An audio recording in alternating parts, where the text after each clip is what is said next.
Okay, friends, so today's writing lesson, we are working on the introduction to your writing of your realistic fiction story. And what I want you to do today is I want you to think about how are you going to write your story to introduce the characters in your story and the setting, which is when and where the story takes place. You are going to write this in complete sentences and tell me about your characters and tell me about the setting of your story. So to figure out my introduction, I need to go back to my brainstorm of my story elements. Here I have my characters. That's Wade, Kenzie, and me, and the setting, which is going to be daytime at my home. Now, for my introduction, I need to write about my characters, Wade, Kenzie, and me, and the setting, which is going to be daytime at home. But I need to keep in mind, what's my problem? Because this is going to lead my reader into the problem of my story. So my problem is that a snowstorm has caused the power to go out. So let me think about how can I start writing about the characters in my story and start thinking about the setting of my story. Well, I think that when I like to wake up and to see that there's a whole bunch of snow outside.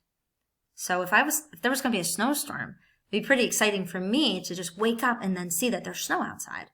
So that's going to lead my reader into understanding where my setting is and also the time of my setting, right? So let's start with that part. I woke up Monday morning, which again is going to get the time of my story, and noticed the day was a little darker than usual. I'm thinking ahead here. Okay, what else? When I went to let Maggie out, I should have added Maggie to my characters.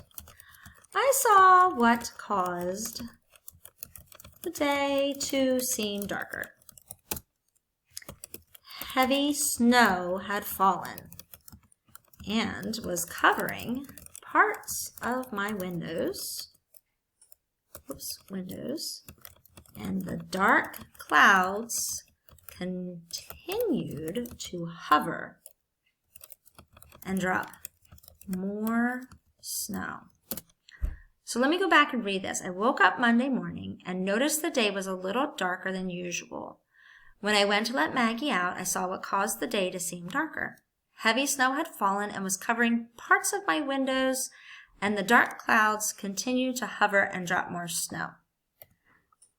Okay, so that covers the setting part. I tell when it is, and I tell where I am because I woke up, right? So I'm obviously at home. But I have some characters I didn't even talk about yet. So let me keep writing. Let me introduce my characters, Wade and Kenzie. I woke up Wade, whose crazy blonde hair was peeking out from under his heavy blanket.